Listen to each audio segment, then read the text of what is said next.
Hi everybody, it's Linda West, and I just want to share with you guys, I love what I do. You know why I love what I do? Because I help women entrepreneurs get track of what they're doing and get shit done in their business. That's what I do. I love it so much. One of the most common problems that I see with entrepreneurs is that they get overwhelmed because they love what they're doing so much and they love so many different things. And I'm going to stand up to make this better and easier for me because I just don't like sitting down as much. You know, I get like nervous energy. Anyway, overwhelm, sometimes it just overtakes us and we cause it ourselves. What happens is that there's so many thoughts and ideas going on and we feel, it's all a feeling. We feel like we have to get it all done right now. The reality of this situation is you can't get it all done right now, especially if you are a solopreneur and you're doing it all by yourself. So I'm going to ask you to do 4 simple things here that are going to release your overwhelm, and you will notice a sense of relief that comes over you once you do these. So the first step that you're going to do is I want you to get out a pen and paper, and I want you to, for 30 minutes, I want you to jot down everything you have to do. But while you're doing that, I want you to make 2 columns. The first column is the things that only I can do. I am the only one that can do them. Truly the only person. Something that you cannot even train somebody else to do. The other column is things that somebody else can do.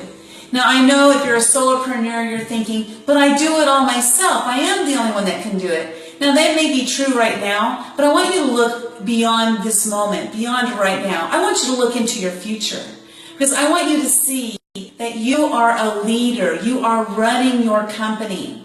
If you are doing it all by yourself, you are going to run your company to the ground. You cannot do it all by yourself. So what I want you to do is make those 2 columns, things that only I can do, things that somebody else can do. Not today necessarily, but things that somebody else can do. You need to start thinking this way. Am I going to build a company, or am I going to be just one person doing this by myself? So that's the first thing I want you to do.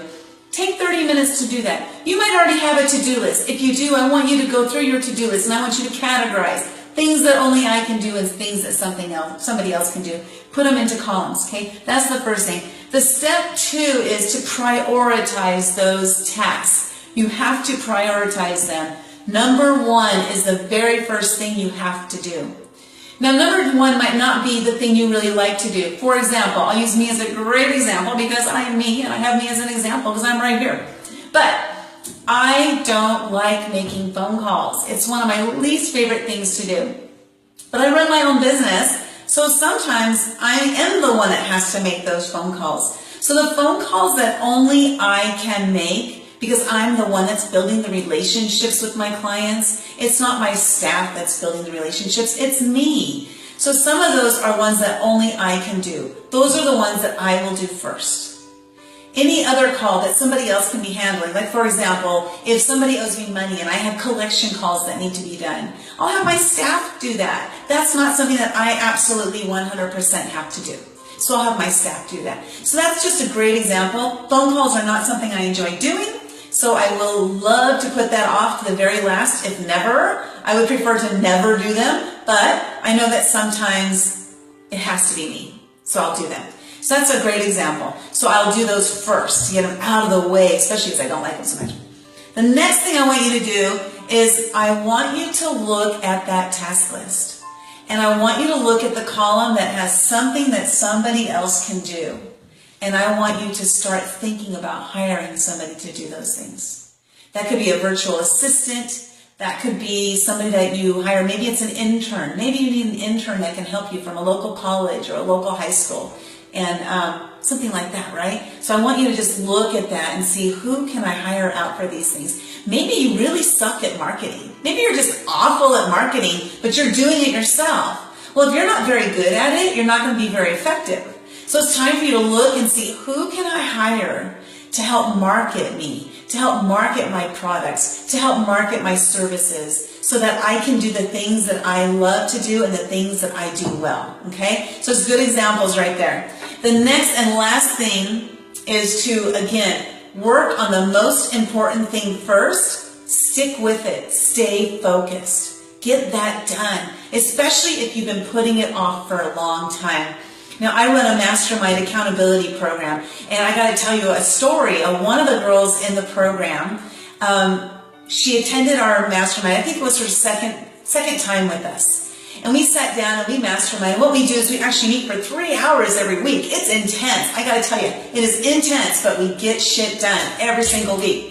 So we sat down and we masterminded. And the next 2 hours, what we do is we actually work and get stuff done so that when they walk out of here, they're totally accomplished and they've done the work. There was this second time she was here, and on her task list was this item. At the end of the 2 hours, she got that done. The sigh of relief that she had was like this, like, I cannot believe I finally got that done. That's been sitting on my to-do list for more than 6 months. So the thing was that she was able to have this focused time, 100% focused time to get it done. She worked hard for 2 hours and got it done, something she'd been putting off for 6 months. Well, she was putting it off because she hated doing that kind of thing. That's why she was putting it off. So just having that experience and watching people go through that is so rewarding for me, of course. I love seeing it. It's one of my favorite things is to see what people get out of the program.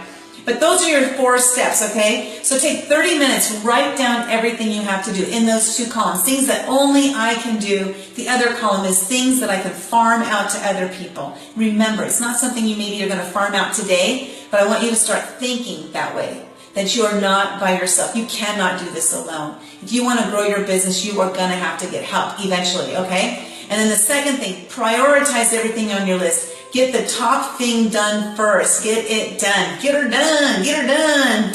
And then next, hire somebody that can do those tasks that you either hate doing or you've been putting off for a long time, things that you don't do well. Those are the things you need to hire out. Or just simply the things, even if you love doing them, but they're still sitting on your task list. You've been seeing that for a long time. Hire those out. And the fourth thing is start working on them and just focus and get them done. I hope this was very helpful. If you really enjoyed this and you feel that it was helpful for you and it can be helpful for someone else, please share it. Invite them to like my page, Linda M. West 5. I had to add the 5 because there, believe it or not, there's actually another Linda M. West out there. And I like number 5. That's why I did that. But please invite them to like my page. And yes, that's it. You guys have a wonderful evening. It's evening here. And by the time you see this, it might be day, it might be night. I don't know. But have a good evening, everybody, and bye-bye now.